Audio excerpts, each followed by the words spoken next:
পাবনায় সরকারি এডওয়ার্ড কলেজে ছাত্রীনিবাস থেকে সুচিত্রা সেনের নাম বাদ দেওয়ার রেশ না কাটতেই জেলা স্টেডিয়াম এবং সুইমিং পুলের ফলক থেকে বাদ দেওয়া হয়েছে দুই বীর মুক্তিযোদ্ধার নাম। সম্প্রতি মুক্তিযোদ্ধা শহীদ অ্যাডভোকেট আমিনউদ্দিন স্টেডিয়ামের নাম বদলে রাখা হচ্ছে।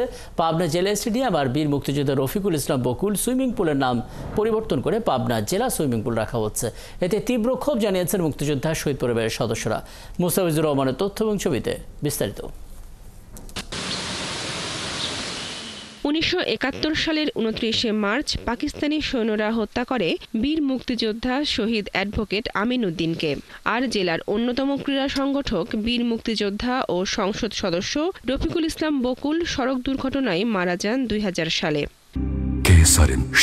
থেকে শিখরে 1971 সালে তিনিই প্রথম পাবনায় স্বাধীন বাংলার পতাকা উড়িয়েছিলেন।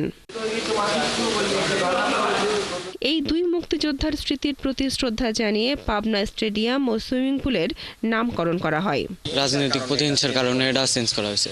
তো আমার মতে এটা ঠিক হয়নি। মানে ওনার নাম, তিনি একজন মুক্তিযোদ্ধা, ওনার জন্য কিন্তু বাংলাদেশ। বীর মুক্তিযোদ্ধা রফিকুল ইসলাম বকুল, তো ওনার এই ক্রীড়া সংগঠক এবং ক্রীড়াবিদ হিসেবেই ওনার নামে নামকরণ করা হয়েছে।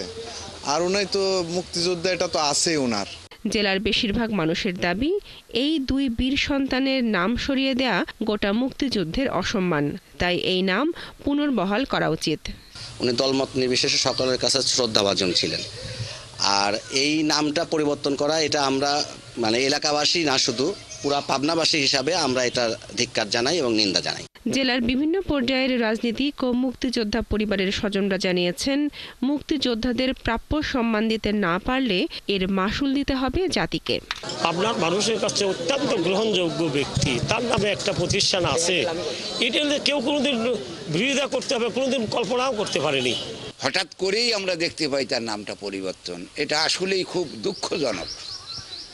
যে এই দুঃখজনক এটা ভাষায় প্রকাশ করার মতো না। এদিকে জেলা ক্রীড়া কর্মকর্তা জানিয়েছেন, নাম পরিবর্তন মন্ত্রণালয়ের সিদ্ধান্ত, সেখানে তাদের কিছু করার নেই।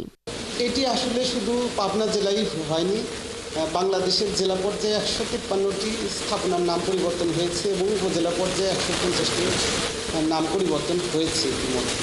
চলতি বছরের 23শে মার্চ নাম পরিবর্তনের সিদ্ধান্ত নেয় মন্ত্রণালয়। পরে 5ই মে স্টেডিয়াম ও সুইমিং পুলের নাম পরিবর্তন করে জেলা ক্রীড়া সংস্থা। বনশ্রী হালদার, 71।